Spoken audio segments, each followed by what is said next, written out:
सहयोग जनता ने किया है उसको पूरा राजस्थान देख रहा है।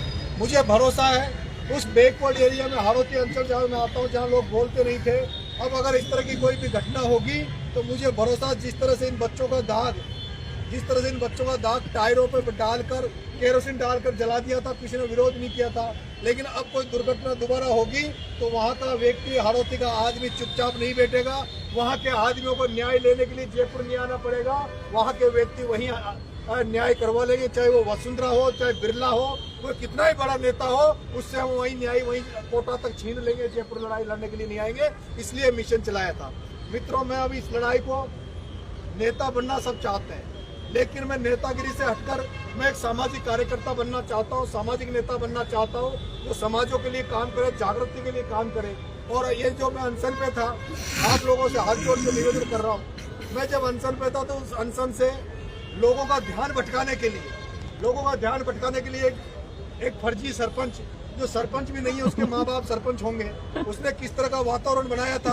पहले उसने गुर्जर मीणाओं को लड़ाने का वातावरण बनाया, जिस तरह से सचिन पायलट और नरेश मीणा ने साथ रहकर, जिस तरह से प्रहलाद गुंजल और नरेश मीणा ने साथ रहकर गुर्जर मीणाओं को एक किया था, जिस तरह से मैंने जीआर खटाना का प्रचार करके गुर्जरों में अपना विश्वास जताया था, गुर्जरों का जिस तरह से सहयोग मिला, और आज आप लोग सब गर्व महसूस करोगे कि आपका बेटा नरेश मीणा है, जिसको जान बचाने के लिए गुर्जर का बेटे ने 51 लाख रुपए आपके सामने दिए। मैं दोस्तों विश्वास बताता हूँ, विश्वास दिला रहा हूँ आपको।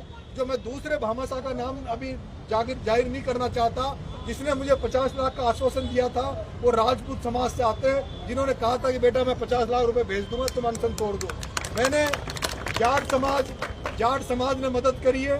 मैं आपको जब मैं लिस्ट जारी करूंगा, एक रुपये का हिसाब, एक रुपया जो हमारे पास आया है, मैं अभी जोड़ के 1-2 दिन में, आजकल में, और आपके सामने फेसबुक के माध्यम से एक का हिसाब मैं आप सबके सामने रखूंगा।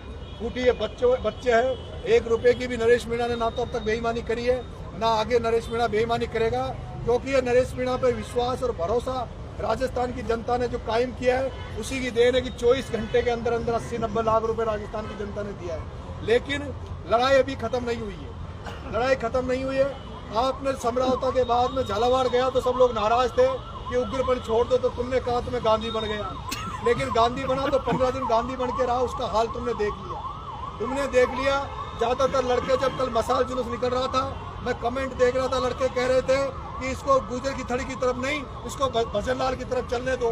तो मैं कह रहा हूँ इलाज वही बचा है, भगत सिंह बनना इलाज बचा है। डूंगरी बांध में अगर नरेश मीणा वहाँ जाके धरना अनशन में बैठ जाएगा तो उनका डूंगरी बांध बच नहीं पाएगा। मेरे भाइयों, मेरा ये मानना है। क्या मानते हो कि नहीं मानते हो? मानते हैं। मानते हो नहीं मानते हो? मैं अगर वहाँ गांधी बन के बैठ जाऊंगा तो क्या डूंगरी बांध बच जाएगा? क्या नहीं बचेगा।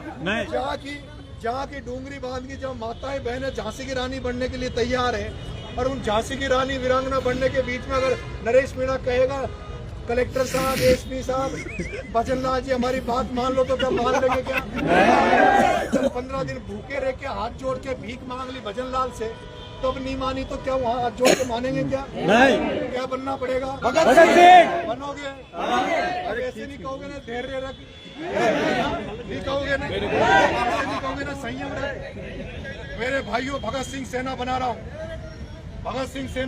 धैर्य नहीं रखना, इनसे लड़। मेरी बात, धैर्य का मतलब होता है इंतजार करो, वेट करो। धैर्य का मतलब क्या होता है? इंतजार करो, वेट करो, जैसे सचिन पायलट इंतजार कर रहा है। मेरे से इंतजार नहीं होगा, मैं केवल 2-3 दिन में ठीक हो जाऊं, फिट हो जाऊं, दोबारा से डूंगरी बांध में जाऊंगा, कोई धैर्य नहीं रखूंगा, डूंगरी बांध वालों के लिए लड़ाई लड़ूंगा। और फिर जरूरत पड़ी, समरावता के बच्चों को न्याय पूरा नहीं मिला, समरावता के बच्चों को न्याय नहीं मिला, इन बच्चों को न्याय नहीं मिला, समरावता के बच्चों को, इन बच्चों को डूंगरी बांध को न्याय दिलाने के लिए हम लोग लाखों की संख्या में एक बार फिर से इस राजधानी में आएंगे। आओगे सब लोग? और मसाले लेके आएंगे, या तो वो लकड़ी के साथ साथ यहाँ के सिस्टम को जला देंगे, उस भ्रष्ट सिस्टम को जला देंगे, भ्रष्ट सरकार को जला देंगे, उस तरीके से आएंगे। तैयार रहोगे ना? एक मुद्दा अभी चीता कॉरिडोर के नाम पर धौलपुर से लेके 12 तक जो जंगलों में हमारे गुर्जर भाई, मीणा भाई बसे हुए हैं, उनकी भी जमीनों को छीनने का चल रहा है। इसलिए उनके लिए सड़कों पर उतरने की जरूरत है, सेना को मजबूत करने की जरूरत है।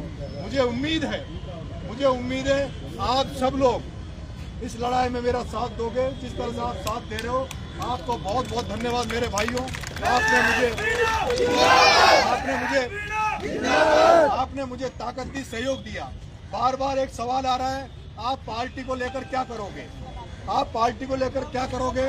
मैंने पहले दिन से कह रहा हूँ, जब तक मेरी लाश जिंदा हूँ, जब तक बीजेपी में नहीं जाऊंगा। जब तक मैं जिंदा हूँ उस बीजेपी में नहीं जाऊंगा जिस बीजेपी में 15 दिन तक भूखा पड़ा रहा हूँ और वो सुनवाई नहीं करे। उस बीजेपी में नहीं जाऊंगा जिसमें हिंदू मुसलमान गुजर मीणा को लड़वाने का प्रयास करती हो, उस बीजेपी में मैं नहीं जाऊंगा। यही बीजेपी थी, वही वसुंधरा राजे थी जिसने गुजर मीणाओं को मरवा दिया था। इसलिए उस बीजेपी में नहीं जाऊंगा। बच्चा दो ऑप्शन, एक ऑप्शन थर्ड फ्रंट बचता है, एक ऑप्शन कांग्रेस बचता है। लेकिन मेरे भाइयों, मैं मान सम्मान और स्वाभिमान के साथ समझौता नहीं करूंगा। मैं मान सम्मान स्वाभिमान का समझौता नहीं करूंगा। भिखारी बनकर किसी के दरवाजे पे नहीं जाऊंगा। चाहे महाराणा प्रताप की तरह सूखी रोटी खा लूंगा, घास की रोटी खा लूंगा, लेकिन अपने मान सम्मान स्वाभिमान के साथ समझौता नहीं करूंगा। अगर कहीं जाऊंगा तो मैं जाऊंगा तो वहां जाऊंगा जहां आप सबका सम्मान बढ़े, मेरे साथ काम करने वालों का भी सम्मान बढ़े, उनको भी आदर मिले, उनको भी सत्कार मिले। नरेश मीणा अकेला जाकर कहीं बंद कमरे में जाकर किसी से समझौता नहीं करेगा। और करता ना तो तुम्हारे भाई का अनशन तोड़वाने के लिए बहुत बड़े बड़े लोग आ रहे थे, मना कर दिया तुम्हारे भाई ने।